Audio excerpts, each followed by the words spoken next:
Good morning, listeners. You are together with Yusuf Salih with the color with the continuation of the Hausa's English novel called I Found Love in His Eye. Last time we stopped where Yusuf parked the car and apologized to Zainab, telling her that he's picking someone by the roadside.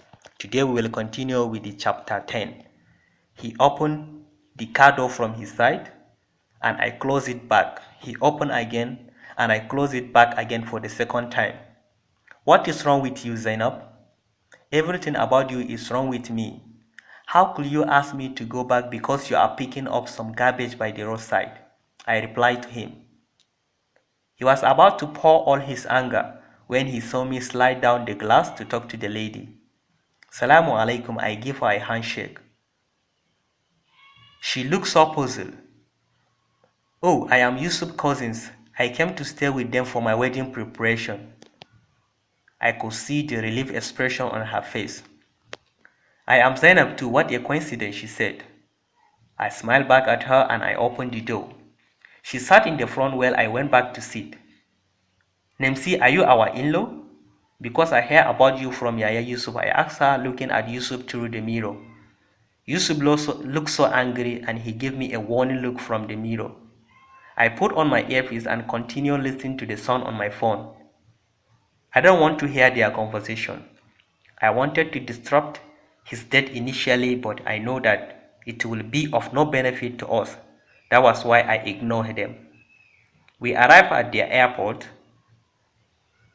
and Yusuf left the two of us inside the car to go to look for Mufida and Rahila. Zainab, are you sure about what you have said earlier? She asked me, curiously. I could see desperation all over her face. I don't really know, but the thing is he always talks about you. But do you think he likes me? She asked again. Yeah, sure, the way he look at you, I am sure he have feeling for you. I have been longing for his love since 2 years back when he lost Mariam.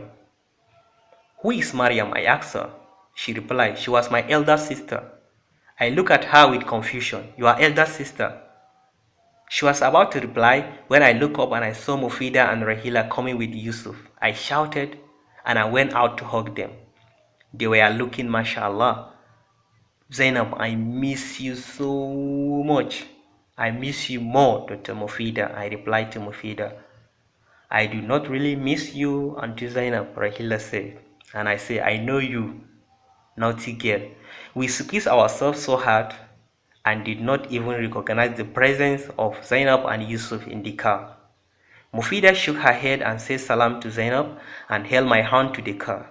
I sensed problem from the way they look at each other, but I know Mufida is not the type of person that talk much, and I was sure she would not tell me anything knowing the plans of her parent about us. And I made a promise never to ask or to interfere in such. We dropped Zainab at home and Yusuf wasted little time chit-chatting with her. I wonder what they were saying, but he was speaking with anger and her head was down. Mufida looked at them in an unpleasant way with a word in her mouth. Yaya Yusuf should be fast. Oh, I miss Momsi so much and a lot of her dishes, wallahi. Mufida said. Baki kai ni ba wallahi, Rahila added. He came in and did not drive the car immediately. We were all silent, wondering what was happening. Next time, do not interfere into something that does not concern you, Zainab, he said, looking at me through the mirror. I am not your driver. One person should come and sit in the front, or we'll all sleep here, he added. Mufida shook her head and rested more comfortably, while Rahila picked up her phone and started pressing it. I had to volunteer to sit in the front with him. I connected the Bluetooth to the car immediately and played Even If My Heart Will Break by Kenny G. Mufida and Rahila sang along with me and we laughed at ourselves. While we do that, she kept asking me to replay it till we arrive home. Yusuf, the hard guy, ignored us and concentrated on the road as if he was taking us to heaven.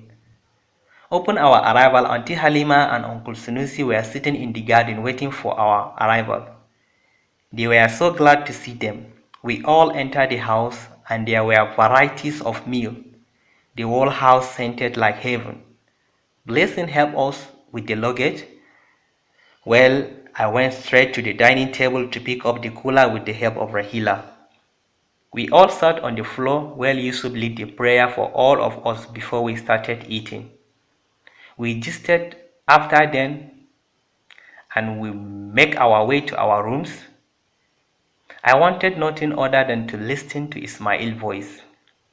I called him and we gisted for over an hour before I finally joined them in their little gossip.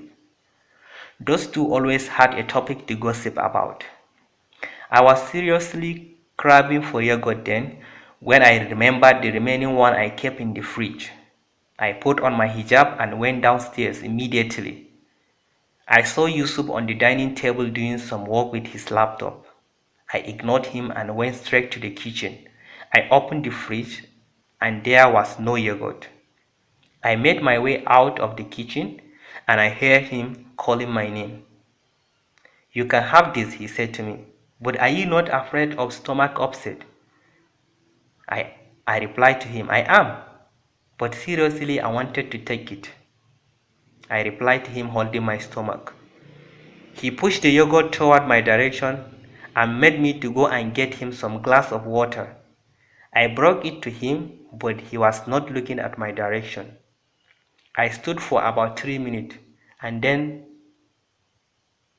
I realized that he is doing some office work. "Baba caused all this by making me your driver," he said. "Now I have to work all night to meet up my daily work. Don't you You don't have to be leaving your work just to bring me home. I could simply take a cab back home, Yaya Yusuf," I added to him. He did not even look at me, and I dropped the glass of water and went straight to my room. Listener, we are stopping here. Please follow us for the full story.